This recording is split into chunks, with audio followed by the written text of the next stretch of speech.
Hola, ¿qué tal? Estamos en un nuevo vídeo donde en esta ocasión me gustaría comentarte la actualización de una compañía que ya he traído al canal como es Nagarro. Han actualizado el guidance de 2023 y aunque es verdad que todavía no han presentado los resultados ya que la próxima semana van a presentar el Q2 de 2023, sí han presentado este viernes 11 de agosto una actualización de ese guidance para finales de 2023. Entonces, ¿qué es lo que ha pasado por ejemplo con el mercado? Pues que el mercado se lo ha tomado de forma negativa, como puedes ver aquí en Google. La compañía realmente inició ayer viernes, como digo, a 84,50, es decir, la apertura de bolsa estuvo en 84,50 y llegó a caer más de un 5%, como puede ver aquí. Realmente llegó a caer hasta 80,75. Hubo cierto momento en el que llegó a caer más, pero al final terminó cerrando a esos 80,75. Bien, aquí digamos que este vídeo lo quería traer al canal para que sirva como reflexión sobre el funcionamiento del mercado. Es decir, ahora por supuesto vamos a ver qué ha sido o cuál ha sido esa actualización del guidance y cómo de mala ha sido para que la compañía caiga un 5%, pero debes de reflexionar sobre cómo actúa el mercado. Es decir, al mercado le da igual lo que haya pasado en el pasado. Es decir, lo que le importa son los resultados que estiman, porque el mercado siempre quiere tener la razón. Y si no la tiene, castiga a la compañía que no le da la razón. En este caso, si el mercado estimaba ciertos beneficios o cierto crecimiento o cierto margen de EBITDA, como veremos ahora, y no lo consigue la compañía o el equipo directivo corrige esas estimaciones, pues tumban la compañía y da igual todo lo barata que pueda llegar a estar esa compañía. Entonces, esto te lo digo a modo de reflexión porque a lo largo del vídeo vamos a ir analizando en detalle esas estimaciones que dan los analistas, ese nuevo guidance del equipo directivo comparándolo con lo que estimaban los analistas, y por supuesto vamos a intentar sacar de forma objetiva el valor intrínseco de esta compañía para los próximos años. Entonces bien, para empezar, primero vamos a ir al Investor Relation de la compañía, donde como siempre te digo es interesante hacer el seguimiento de la compañía, y en este punto aquí en la página web donde pone noticias y notificaciones es interesante que aquí, como puedes ver, 11 de agosto, es decir, ayer, yo estoy grabando el vídeo hoy sábado 12 de agosto, ¿vale? Entonces sacaron esta actualización del guidance ayer, pero antes de ver esto es interesante ver la trayectoria de la empresa, es decir, de dónde viene ese guidance o de dónde viene ese miedo del mercado de que no presenten buenos resultados, y por tanto veamos en el gráfico de la compañía a lo largo de todo el año cómo ha ido cayendo. Es decir, no es una cosa de ahora que acaba de caer esta compañía hace poco, sino que realmente lleva cayendo mucho tiempo. Como puede ver aquí en el histórico de la compañía, es que incluso está más baja un 2% que desde su salida a bolsa, ¿vale? Y esto ya es para reflexionar sobre lo que está ocurriendo con esta compañía y sobre el punto de vista que tiene el mercado sobre ciertas situaciones de la empresa, o de esta empresa o de cualquier otra empresa. Y por eso traigo este vídeo, porque es importante tenerlo en cuenta.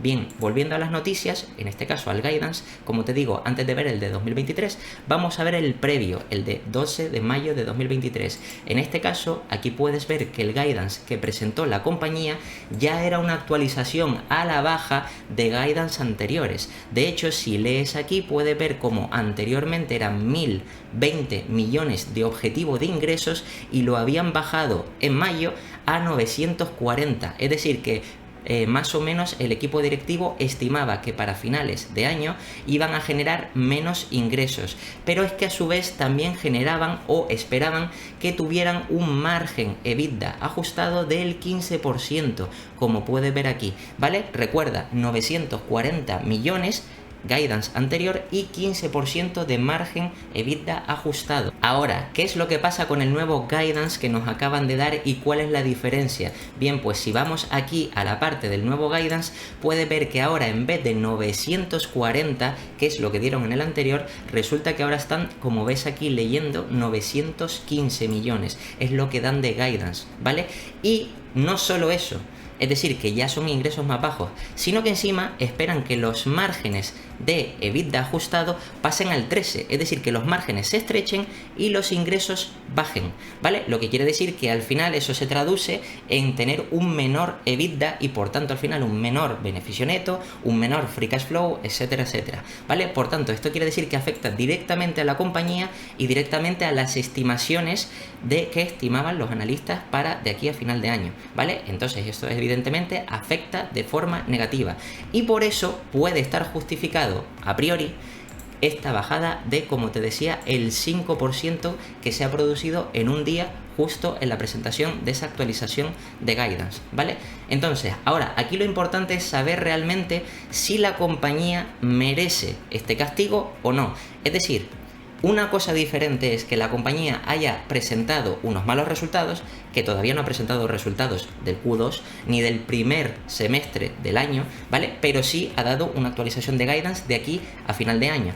¿Por qué es esto? Normalmente la compañía, seguramente por la situación macroeconómica en la que nos encontramos, muchos, si conocemos por supuesto la compañía y lo que hace la compañía, el modelo de negocio y todo esto, podemos entender que muchos de sus clientes, que son también empresas que necesitan hacer esa transición o transformación digital, es decir, necesitan hacer su transición a un modelo digital y necesitan empresas de ingeniería digital como puede ser Nagarro, de transformación digital o del sector IT, ¿vale? Y esas empresas, como están sufriendo, posponen ese gasto o esa inversión para años futuros. ¿Eso quiere decir que la empresa esté generando pérdidas o sea una peor empresa o que no tenga unos mayores ingresos porque es una empresa de peor calidad? No, simplemente en este caso y en base al análisis que yo he hecho de la compañía, creo, opinión personal, no tienes que estar de acuerdo y por eso siempre digo que es bueno que hagas tus propios análisis, pero en mi caso creo que por opinión personal se están trasladando los ingresos que se iban a tener para este año, para años próximos, para años futuros o para trimestres futuros, ¿vale? Entonces, en este caso es importante tener esto en cuenta, ya que, como dice el equipo directivo, se está ajustando el guidance para este año y por supuesto es mucho menor, 915 millones y 13% de margen EBITDA ajustado. Bien, entonces lo primero, antes de nada, aquí tengo ticker, que por supuesto vamos a ver cómo afectaría esto a la compañía y comparándolo con otro guidance que tenían los analistas, en este caso de ticker, y cómo puede afectar esto al mercado y si evidentemente está o no justificada esa caída, pero lo primero es saber cuánto podría producir la compañía para este ejercicio fiscal 2023. Bien, lo primero es, vamos a la calculadora, ¿vale? Y vamos a tener en cuenta esos 915 millones de ingresos y lo vamos a multiplicar por el 13% de margen EBITDA, ¿vale? Y eso sale que se supone que la compañía de aquí a final de año, según lo que nos dice el equipo directivo, pues podría generar 118,9, es decir, 119 millones de EBITDA. Vale, esto no sabes si es mucho o si es poco, pero si vamos aquí a ticker, ¿vale? Que lo tenemos aquí mismo y vamos a estimaciones, fíjate que aquí en la parte de EBITDA, donde te estoy señalando, ya los analistas de ticker, en función, recuerda, del guidance anterior que te he mostrado, de 940 millones de ingresos y 15% de margen EBITDA ajustado, más o menos los analistas con eso daban una estimación de 143 millones para el ejercicio fiscal 2023, ¿vale? Ahora no es 143 millones, que eso encima suponía un 3,5% de caída con respecto al ejercicio fiscal anterior, 2022, ¿vale? Ahora es todavía peor, porque ahora estamos hablando de que son 118,9, 119 millones de EBITDA, muchísimo menos, ¿vale? Es decir, que la caída no será del 3,5%, sino será de mucho más, ¿vale? Entonces, ¿está justificada esa caída del 5% de Nagarro este viernes tras presentar la actualización del guidance? Bien, por una parte sí, y por otra parte no. Y ahora te voy a decir por qué, y aquí es la parte donde te digo que hay que reflexionar realmente sobre cómo actúa el mercado y las oportunidades que nos da como inversores. Vale, en este caso, 118 millones, lo primero que tenemos que saber es a qué múltiplo está cotizando la compañía actualmente, ¿vale? Y para eso necesitamos saber, en este caso, como te estoy hablando de EBITDA, vamos a calcular el múltiplo EV/EBITDA, ¿vale? Para eso vamos aquí a la parte de descripción y en este caso miramos que el Enterprise Value de la compañía es 1.244 millones, ¿vale? Vamos a la calculadora y tenemos en cuenta esos 1.244 millones y lo multiplicamos, no, lo dividimos entre, en este caso, el EBITDA que se espera generar, ¿vale? Para saber el múltiplo. En este caso eran 119, para redondear, 118,9, ¿vale? Y en este caso llegamos a que la compañía estaría cotizando a 10,4 veces, ¿vale? Unas 10,4 veces que, si no sabes si es caro o barato, es tan sencillo como venir aquí a la parte de valoración y fíjate que aquí en la parte de Enterprise Value, EBITDA, tenemos el histórico de la compañía, donde la compañía de media, como puedes ver aquí, ha cotizado a 16 veces EV/EBITDA. Aquí, porque Ticker no lo ha ajustado, es decir, esos beneficios futuros o esas estimaciones de analista, recuerda que son a 12 meses, este múltiplo es forward a 12 meses, lo que quiere decir que en este caso estaría cotizando a 8 veces si la empresa generara esos 143 millones, que no lo va a generar, porque el equipo directivo ya nos está diciendo que no, que va a ser el 13% de 915 millones de ingresos, ¿vale? Es decir, esos 119, ¿vale? Lo que quiere decir que en vez de estar a 8 veces, está a 10 veces, pero a 6 meses, no a 12 meses, ¿vale? Aún así, aquí puedes ver en términos generales que realmente 10 veces, que es por aquí más o menos es la parte baja de donde está cotizando Nagarro en todo el histórico desde su salida a bolsa. Es decir, que realmente 10 veces, 8 veces, 10 veces ajustándolo, realmente sería la parte baja de lo que está cotizando Nagarro. Es decir, realmente Nagarro sí está barata comparándolo con sus múltiplos medios históricos, en este caso el de EV/EBITDA, ¿vale? Ahora, lo importante, y por eso te digo que es interesante aprender sobre la compañía e informarte, que por cierto, si no sabes nada sobre esta compañía, te dejo aquí un enlace a una lista de reproducción de todas las actualizaciones sobre Nagarro, análisis, valoración, etcétera, para que tengas el seguimiento, ¿vale? Pero en este caso, como digo, siempre es importante hacer el seguimiento de la compañía para saber realmente cuánto merece como múltiplo y qué capacidad tiene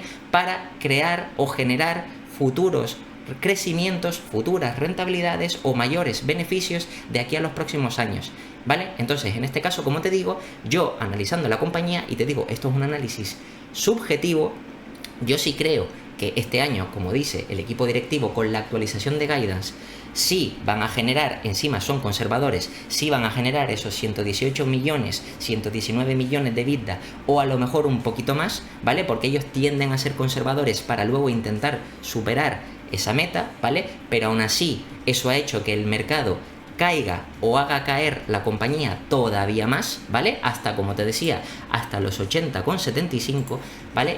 Pero para los próximos años, seguramente Nagarro, como es una empresa que opera dentro de un sector como EPAM, Globant, Endava y en este caso también Nagarro, es un sector donde tiene mucho viento de cola. Se necesita que existan este tipo de empresas para ayudar a otras empresas a hacer la transición digital o transformación digital, ¿vale?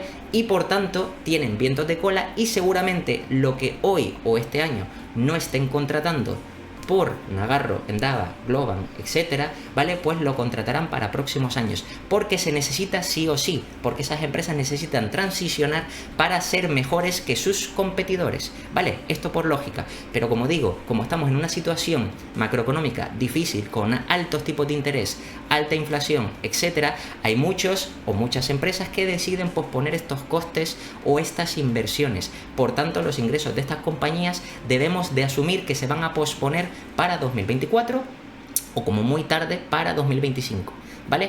Una vez te he hecho este razonamiento, ¿vale? Es importante que entiendas esto porque ahora el mercado, como te decía, está pagando 10 veces EV/EBITDA, ¿vale? Por tanto, a lo largo del año no pretendas que el mercado pague 16 veces, no tiene sentido. Yo he visto muchos analistas que directamente, o muchos inversores que directamente dicen, vale, como su múltiplo medio es de 16 veces, pues claro, si en este caso si Nagarro cotizara a 16 veces de 2023, pues eso quiere decir que tenemos un upside o un margen de seguridad de tanto.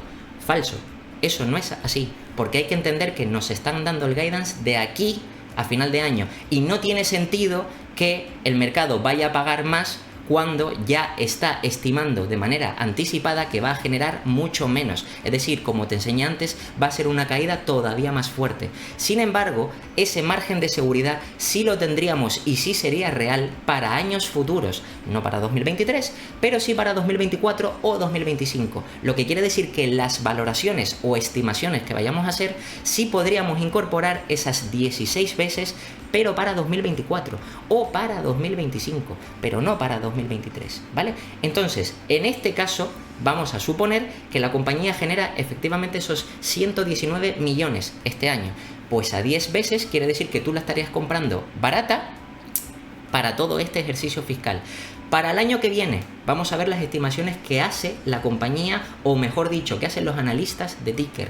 En este caso, si vamos a estimaciones, aquí puedes ver, por ejemplo, que para 2024, digamos que los analistas estiman 171 y que para 2025 198, es decir, un 19 y un 16, que es factible que Nagarro crezca ese 19 y ese 16 siempre y cuando, es decir, como condicional, siempre y cuando se recupere, como digo, y todo o todas esas empresas o todos esos clientes vuelvan a hacer esas inversiones o esos gastos para la transición o transformación digital, ¿vale? Entonces, suponiendo que eso va a pasar, nadie sabe cuándo, pero sí es más factible que sea para 2024 o para 2025, pues podríamos estimar que ese crecimiento del 19 y 16 lo podría tener.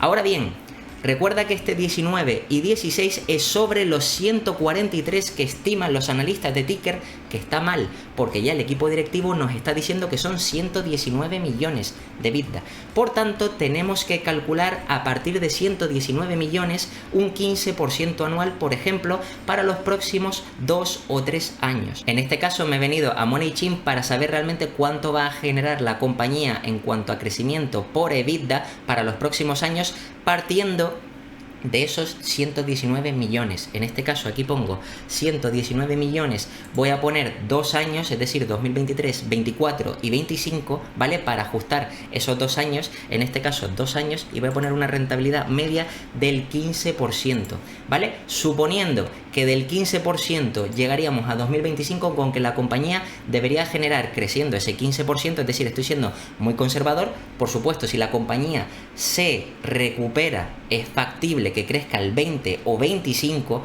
¿vale? Porque viendo un poco la evolución de la compañía, es muy factible por el gran o la gran cantidad de demanda que tienen las empresas de este sector, pues seguramente crecerían al 20 o 25. Yo estoy teniendo en cuenta 15%, ¿vale? Llegarían a 158. De hecho, incluso para tener en cuenta 3 años y no 2, es decir, hasta 2026, vamos a tener en cuenta 3 años y llegaría hasta 180 de EBITDA. Es decir, se supone que la compañía creciendo al 15% anual el EBITDA, ¿vale? Porque consigue el margen del 13%, expandirlo al 15% y por supuesto que los beneficios o los ingresos crezcan de media a ese 15% y que se mantenga estable, pues sí sería muy factible y de forma conservadora que consiga este 15%, ¿vale? 180 millones de EBITDA para 2026 y fíjate la diferencia que los analistas estimaban 198 para 2025, es decir, casi 200 millones para 2025, que sería un año antes.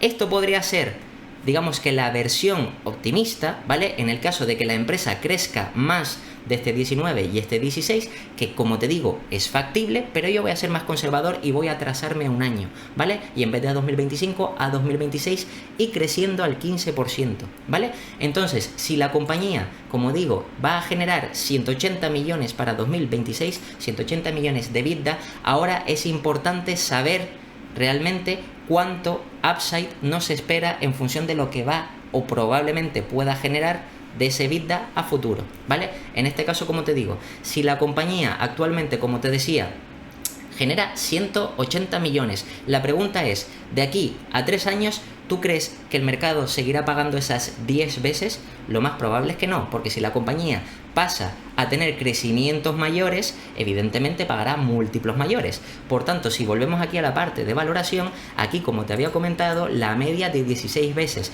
No vamos a tener en cuenta la parte alta de 25, 27, 30 veces EBITDA, porque eso es un disparate, está muy alto, ¿vale? Pero sí tendría sentido coger más o menos un múltiplo intermedio de 15, 16 veces. En este caso voy a tener en cuenta esas 16 veces, ¿vale? Entonces, si me voy a la calculadora, ahora vamos a tener en cuenta esas 16 veces de múltiplo y lo voy a multiplicar por los 180 que va a generar la compañía, se supone, de aquí a 2026, ¿vale? Entonces, eso por 180 nos sale, recuerda que esto es un Enterprise Value, 2800, ¿vale? 2880, ¿vale? Tenemos el múltiplo, tenemos el EBITDA y lo que nos queda por arriba es el EV, ¿vale? El Enterprise Value.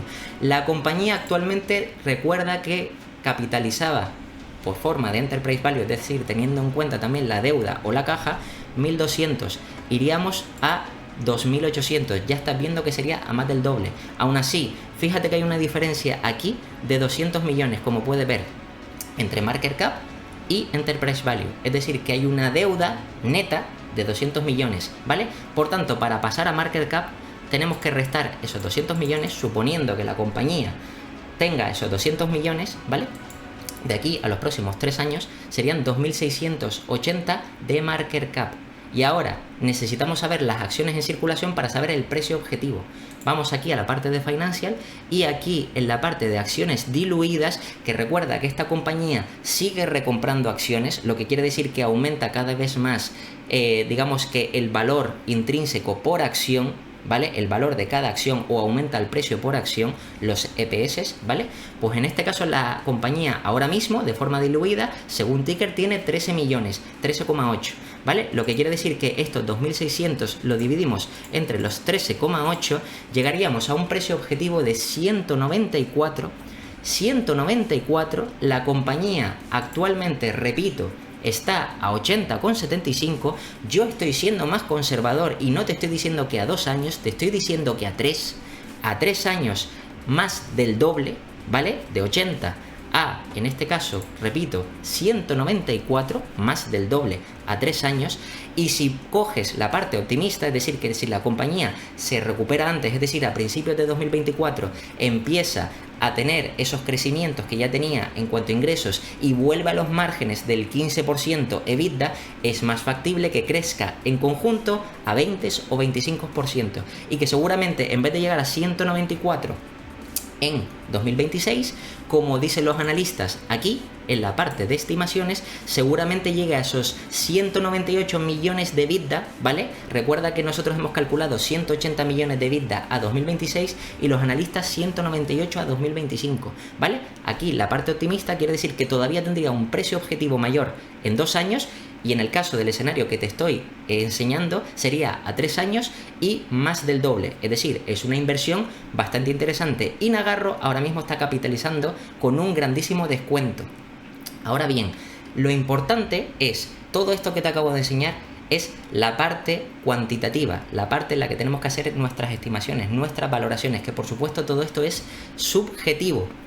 Es decir, todas las valoraciones o estimaciones que haga yo no tienen que coincidir con las que hagas tú, porque a lo mejor yo creo que estoy siendo conservador poniendo un 15% de crecimiento, pero a lo mejor a ti te parece optimista y tú crees que a lo mejor Nagarro de aquí a los próximos 3 años no crecerá al 15, crecerá al 12, ¿vale? Que yo lo veo un poco sin sentido, pero bueno, es un ejemplo con el 12, o a lo mejor tú crees que el escenario ese conservador no se va a dar y que un escenario conservador para Nagarro sería crecimientos a lo mejor del 17%. Bien, pues ahí es donde tienes que hacer los distintos escenarios para ver los distintos precios objetivos que te puede dar.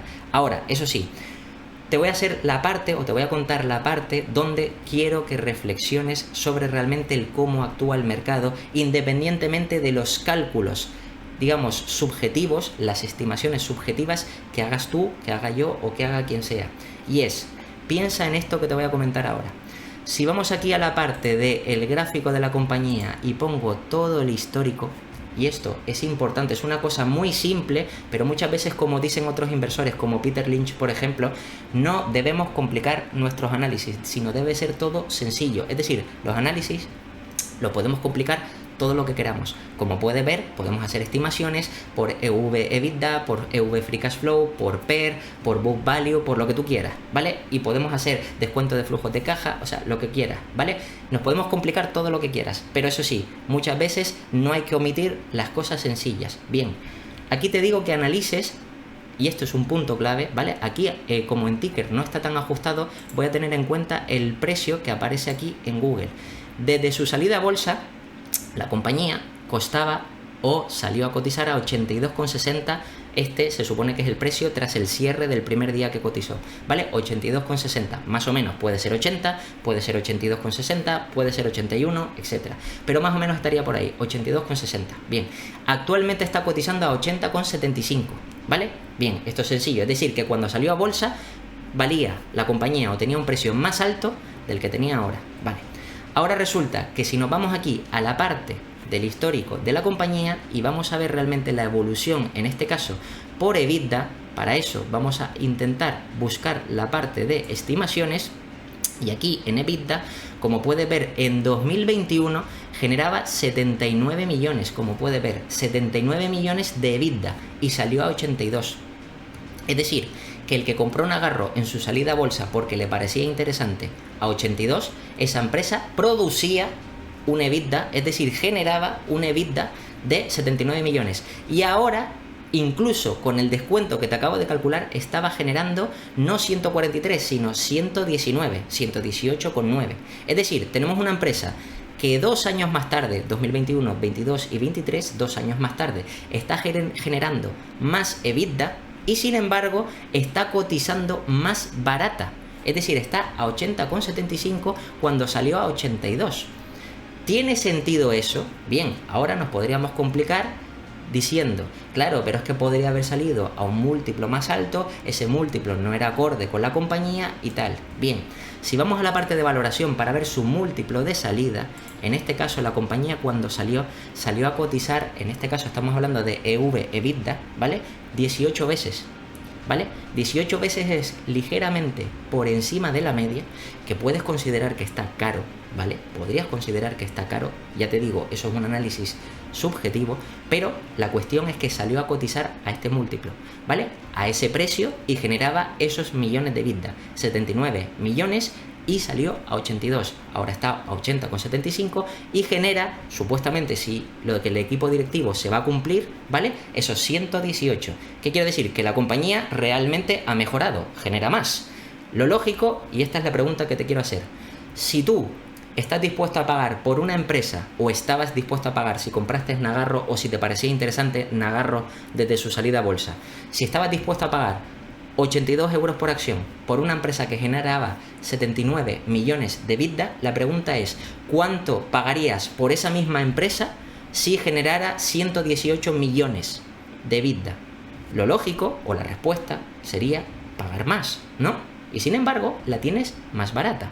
Por eso te digo que este 5% de caída, este 5% que ha caído tras la actualización del guidance, puede estar justificado. No te digo que no. Ese 5% aislado puede estar justificado. El problema es que aquí la compañía no ha caído de forma aislada un 5% y ya está, sino hay que mirar el conjunto. Y es que esta compañía viene cayendo aquí desde los 200, que a 200, como te dije antes, cotizaba a múltiplos, digamos, excesivos, es decir, a aberraciones de múltiplo, pero sí podría estar más o menos dentro de lo razonable cuando estaba a 16 veces, es decir, cuando estaba por aquí a 16 veces, en este caso, por ejemplo, en mayo de 2022, 15, 16 veces más o menos. Eso quiere decir que si vamos aquí y buscamos mayo de 2022, que está por aquí, quiere decir que la compañía a 123 ya era un precio razonable para esas 17 veces.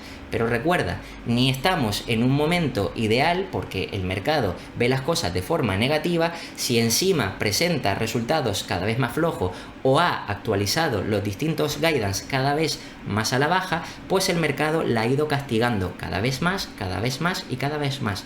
Y ahora mismo estamos en una situación en la que una compañía que perfectamente podría estar cotizando a 16 18 o 20 veces EBITDA, ¿vale? Para ser conservadores 15 o 16 veces, que es la media, y para este tipo de compañías, si analizas el sector, verás que es muy conservador, pues realmente todavía tiene un upside del 60%, de 10 veces a 16 veces hay un 60% de upside, ¿vale? Pero, como te digo, no debemos pretender que ese 60% de upside no los pague el mercado en 2023. No tiene sentido, porque en 2023 ya nos están diciendo que su guidance es más bajo, es malo, la compañía va a generar menos, por tanto el mercado no va a estar dispuesto a pagar mayores múltiplos este año. Pero recuerda, nosotros debemos invertir en compañías que, primero, de forma objetiva, sean buenas inversiones, ¿vale? De forma objetiva, es decir, no subjetiva, sino de forma objetiva. Como te digo, si la compañía cuando salió a cotizar estaba más cara y generaba menos EBITDA y ahora genera más y está más barata, la pregunta es, ¿no es un regalo? Y no te estoy diciendo con esto que tengas que invertir en la compañía, sino es una pregunta que deberías de hacerte en función de cómo trata el mercado a la compañía por hechos aislados, por noticias aisladas, y le da igual toda la caída acumulada que lleve una empresa, le da igual. Simplemente si ahora ha presentado un guidance más bajo de lo que habían estimado o de lo que habían presentado anteriormente, pues el mercado dice, bien, pues te volvemos a castigar otros 5. Y da igual que lleves una caída ya del 20, del 30, del 40, de lo que sea. Ahí es donde tenemos que estar nosotros para saber, bien, esto de forma no aislada, sino en conjunto, es una buena inversión porque la empresa genera más, por tanto la empresa es mejor que cuando salió a cotizar en bolsa, está más barata. Punto. Y segundo, si lo hacemos por análisis cuantitativo, es decir, por tal y como te estoy enseñando, por múltiplos, ya sea por EV/EBITDA, ya sea por Free Cash Flow, por lo que tú quieras, ¿vale? También vemos que está con cierto descuento. Es verdad que hemos tenido que ajustar los beneficios a finales de 2023 y eso quiere decir que la compañía no está cotizando a 8, está cotizando a 10 porque no va a generar tanto. Aún así, sigue siendo un múltiplo bajo, un múltiplo que tiene mucho descuento con respecto a la media de la compañía, siempre y cuando la compañía tenga esa capacidad de recuperarse, esa capacidad de volver sus márgenes a 15% EBITDA y a generar el crecimiento en ingresos que tenía de 15 o 20%. Ahí es donde está nuestro trabajo de analizar la compañía y ver si tiene esa capacidad, no solo la compañía sino el sector también. Yo hace pocos vídeos atrás también te he traído un análisis y actualización de resultados de EPAM, otra compañía que está en el mismo sector y que evidentemente se ha ido recuperando, y el mercado, como ha visto que se ha recuperado, es decir, que ha presentado unos resultados mejores de lo que esperaba, pues el mercado está empezando a pagar mejores múltiplos, ligeramente, pero los ha empezado a pagar, ¿vale? Y es predecible o previsible que lo haga o haga lo mismo por Nagarro. Es por eso por lo que en estos casos debes de calcular tanto de forma, como te digo, objetiva y subjetiva a la hora de tener en cuenta cada resultado. Y como ves, me da igual los resultados que presente Nagarro la próxima semana, porque la próxima semana presentará sobre el Q2, presentará sobre el H1 y seguramente pueden que sean buenos o pueden que sean malos. Lo más normal es que sean malos. ¿Por qué? Porque están estimando que a final de año van a tener un decrecimiento en el guidance. Por tanto, la compañía generará menos de lo que se esperaba. Por tanto, serán peor. Pero si ya sabemos lo que se supone que podría llegar a generar a lo largo de todo el año, ya sabemos que este año no va a ser tan bueno para Nagarro. Pero gracias a eso podemos encontrar Nagarro, como te decía, a 10 veces, ajustándolo. No a 8, a 10. Por los nuevos beneficios según sus estimaciones, ¿vale? Entonces, es ahí donde debemos de valorar, ¿merece la pena comprar o añadir posición o incorporar a cartera o por lo menos hacer el seguimiento de esta compañía cotizando a 10 veces cuando su media es de 16 veces EV/EBITDA, cuando está en un sector que tiene mucha demanda y que tiene mucho viento de cola y que de aquí a los próximos años previsiblemente las otras compañías volverán a incrementar sus costes o sus inversiones en transición digital o transformación digital? Probablemente tiene sentido, y esta compañía, por eso es por lo que te decía que de aquí a futuro la compañía podría llegar a valer esos 194 a 3 años, siendo conservador. Pero es que si no fuera conservador, a 2 años tienes esto. Entonces, aquí es donde deberías de, como te digo, reflexionar sobre lo que hace el mercado ¿vale? Y que no siempre deberías de dejarte llevar por las grandes caídas que hace el mercado o las fluctuaciones enormes, porque eso al final no te deja ver en términos generales la calidad de la empresa y el potencial que tiene a largo plazo. Así que, como te digo, es bueno que hagas el seguimiento de esta o de otras compañías también del sector, por supuesto, para entender más sobre el potencial de este tipo de compañías y el crecimiento para los próximos años que se espera del sector en general, y eso te ayude a tener, digamos, que una mayor convicción a la hora de hacer tus valoraciones o estimaciones. Y nada, esto es todo sobre la actualización del guidance de Nagarro y espero que te haya servido la reflexión que te he hecho en el vídeo. Como siempre, te voy a dejar aquí 2 vídeos para que sigas aprendiendo, te puedes suscribir y dejarme un comentario y nada, nos vemos en el próximo.